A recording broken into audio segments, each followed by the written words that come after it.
நீங்கள் சொன்ன மாதிரிலாக்கா இன்றைக்கி நான் சாம்பார் வச்சேன். என் வீட்டுக்காரவே ரொம்ப நல்லா இருக்குன்னு சொல்லி அதிசயமாக 2-3 வாட்டி கேட்டு சாப்பிட்டவங்க. அப்படியா மக்களே, நல்லது.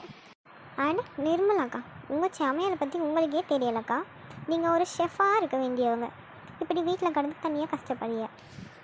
அப்படி இல்லை மக்களே, எனக்கு சமைக்க ரொம்ப நல்லா பிடிக்கும். நான் சமைச்சது யாராவது நல்லா இருக்குன்னு சொன்னாலே அவங்களுக்கு நிறைய சமைச்சு கொடுக்கணும்னு தோணும்.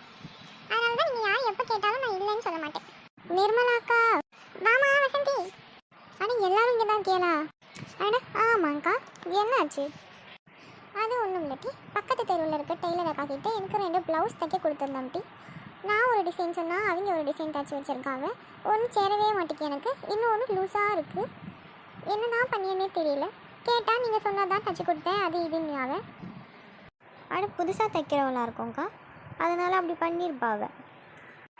அதனால தான் நான் ஒரு முடிவுக்கு வந்துட்டேன். என்னன்னுக்கா, வேறு டெய்லர் மாற்றிடலாம்னா? அது இல்லட்டி வேறு என்னென்னு நானே டெய்லர் ஆகிடலான்ட்டு முடிவு பண்ணிட்டேன்ட்டி. எதுக்கு இப்போ சிரிக்கிறிய? அது ஒன்றும் இல்லைக்கா, நினச்சி பார்த்தேன், அதை சிரித்தேன்.